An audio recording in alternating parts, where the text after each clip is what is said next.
Good morning. Today is December 30, birthday ni Inay. After ng aming party with Malo, birthday naman ni Inay kinabukasan. So nag-pledge ako ng puto at saka pansit para sa mga magkakapi sa manyanita ni Inay. So ito para mag-start, bumangon talaga ako ng 3 o'clock para 5 o'clock ready na yung food. Ito nagpapansit ako mga kapatid. Ayan, finished product. Hindi ko na naipakita kung process mga kapatid. No, nagmamadali tayo mga kapatid habang nagluluto ako ng puto. Ayan, nagluto rin ako ng pansit para makahabol tayo kasi maaga dito nagmamanyanita by 5:30. Tapos na nga sila mga kapatid.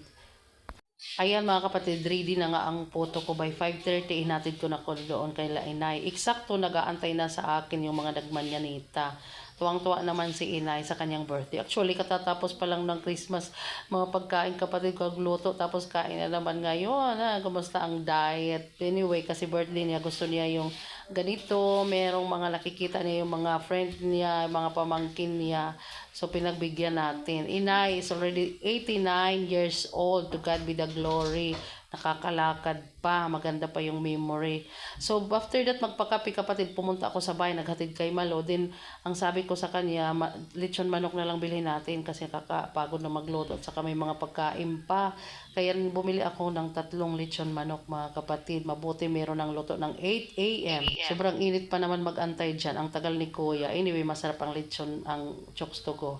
At ito na nga mga kapatid, pagdating ng 11 o'clock, ayan, si Bata, nagbili rin ng cake para kay Inay. Hindi naman yan kumakain si Inay para lang makablow ng candle.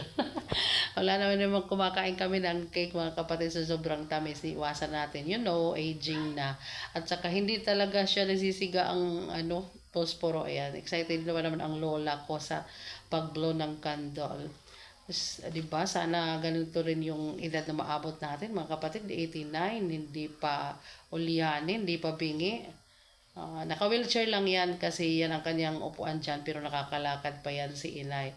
At talagang pinaghahandaan niya ngayon kanyang birthday. Kulay red ang kanyang blouse. Ayan mga kapatid.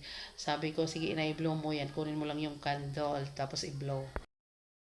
Dahil nga after Christmas may mga pagkain pa yung iba dyan, hindi na ako na iniloto, in-order ko na pansit lang niloto ko at saka puto. Tapos yung iba nakita dyan, in-order na. Tapos may dala rin ang mga auntie ko. Ayan, this is Auntie Sarah, Auntie Susan. Sila yung mga unang-una kasi kapitbahay lang, a few steps from the house.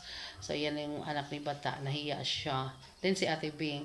Ayan si Inay habang inaantay pa yung mga ibang bisita. Sobrang init. Tapos na yata ako mag-pray dyan para sa food and then yon kainan na mga kapatid. Ayan lang naman, simpleng handaan lang naman kasi ilan lang naman yung kay Inay mga bisita ngayon. December 30, Saturday.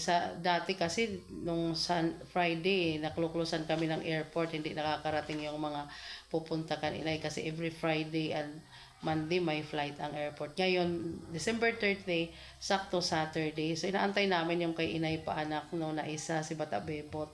Dalawa na lang kasi yung anak ni Inay na buhay. Pareha sa lalaki kasi yung mama ko wala na din.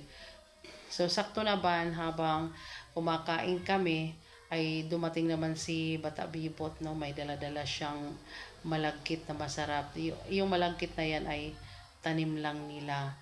So ngayon, habang inaantay, binidyo-bidyo ko muna tong mga pagkain ni Inay. Tapos sabi nila, dumating na nga daw si Bata Bibot kaya ito sinalubong ko. Ayan, ang sarap ng malagkit nila na yan kapatid. Nag-uwi ako sa bahay. Kasi pure na malagkit, parang walang halong yan, bigas. Ayan, si Auntie Esther. Medyo magulo sa harapan nila Inay, may kinagawang sidecar. Ayan, mahirap makadaan. So, ito mga kapatid, kwentuhan, as usual, kumustahan. So, ito lang po mga kapatid, naging masaya si Inay sa kanyang birthday. Maraming salamat. God bless po. Bye!